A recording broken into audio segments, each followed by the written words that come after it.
അച്ഛാ, ലീവ് കഴിയാൻ ഇനി 1.5 മാസമേ ഉള്ളൂ. അതിനിടയിൽ അവളെ ഇവിടെ കൊണ്ടുവരണം.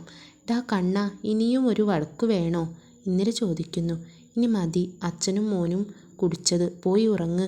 ബാറെന്ന അച്ഛൻ്റെയും മോൻ്റെയും വിചാരം എന്ന് ഇന്ദിര പിറുപിറുക്കുന്നു. ആദർശ് അവളെ വിചാരിച്ച് കിടക്കുന്നു. അപ്പുറത്ത് ഇന്ദു ഹോസ്പിറ്റലിൽ മുത്തശ്ശിയുടെ ചികിത്സയ്ക്ക് കാശ് ഉണ്ടാക്കുന്നതിനെക്കുറിച്ച് ആലോചിച്ചിരിക്കുന്നു. അവൾക്കൊരു സമാധാനവുമില്ല. ഇനി എന്ത് ചെയ്യും? ഉണ്ടായിരുന്ന സ്വർണം പണയം വെച്ചാണ് കണ്ണൻ്റെ കാശടച്ചത്. ഇനിയുള്ളത് അമ്മയുടെ എൻ്റെ മാലയാണ്.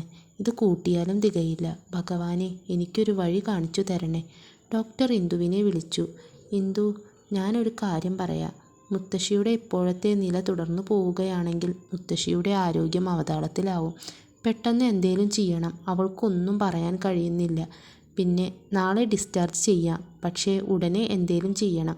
ഇന്ദു അവിടെ നിന്നും പോരുന്നു. പിറ്റേ ദിവസം ഇന്ദു കാലത്ത് വീട്ടിലെത്തി. കൂടെ അമ്മയും മുത്തശ്ശിയും ഉണ്ടായിരുന്നു. അമ്മേ, ഇന്ന് എനിക്ക് നേരത്തെ സ്കൂളിൽ എത്തണം. ഇന്നലെ കുറേ ചീത്ത കിട്ടി. ഇന്നും ഞാൻ അതിന് നിൽക്കുന്നില്ല. ചാരു അവളെ കൂട്ടാനായി വന്നു.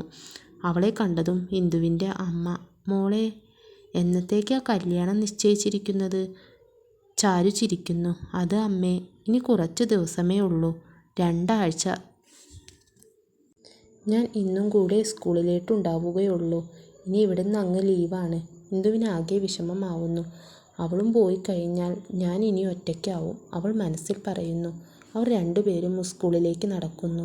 ആദർശ് അവളെ നോക്കി അവിടെ നിൽപ്പുണ്ടായിരുന്നു. അവൾ അവനെ നോക്കാതെ തല താഴ്ത്തിപ്പോവുന്നു. സ്കൂളിൽ എത്തിയതും സുധാകരൻ ഒരു ചിരി, അതും ഇന്ദുവിന് നേരെ. എന്നിട്ട് പറഞ്ഞു, മോളെ, നിന്റെ തലവര തെളിഞ്ഞു. ഇനി സ്കൂളും ഹോസ്പിറ്റലും എല്ലാം നിൻ്റെയാവുകയല്ലേ? അവൾക്കൊന്നും മനസ്സിലായില്ല. അവൾ ചാരുവിനെ നോക്കി. ചാരു ഇന്ദുവിനെയും. സ്കൂളിൽ ആദർശിൻ്റെ അച്ഛനും ആലാട്ടിലെ കാര്യസ്ഥൻ കൃഷ്ണനും ഉണ്ടായിരുന്നു. ഇന്ദു ആരെയും വകവെക്കുന്നില്ല. അവൾക്ക് മൗനം മാത്രമാണ്. ദിവസങ്ങൾ കടന്നുപോയി. ഒരു ദിവസം ഇന്ദുവിൻ്റെ വീടിൻ്റെ മുറ്റത്ത് നിറയെ ആൾക്കൂട്ടം. കൂടെ കുറേ ബാങ്ക് ഉദ്യോഗസ്ഥന്മാരും. വീടു ജപ്തി ചെയ്യാനാണ് അവർ വന്നിട്ടുള്ളത്. അച്ഛൻ വരുത്തി വെച്ചിട്ടുള്ളതാണ് ഈ ബാധ്യതകളെല്ലാം. അവൾ എന്തു പറയണം, എന്തു ചെയ്യണം എന്നറിയാതെ പകച്ചു നിൽക്കുന്നു. അവിടേക്ക് ആദർശിൻ്റെ അച്ഛൻ കടന്നു വന്നു. അതേയ് ദേവകി, ഇന്ദുവിൻ്റെ അമ്മ പുറത്തു വരുന്നു.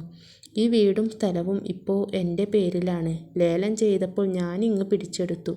ദേവകി പുറത്തേക്ക് വരുന്നു. സങ്കടം അടക്കാനാവുന്നില്ല. ദേവകി കരയുന്നു.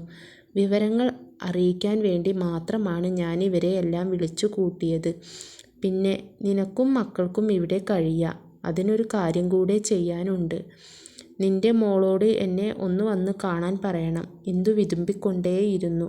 2 വഴിക്ക് ചിന്തിച്ചാലും സമാധാനമില്ലല്ലോ ഭഗവാനെ.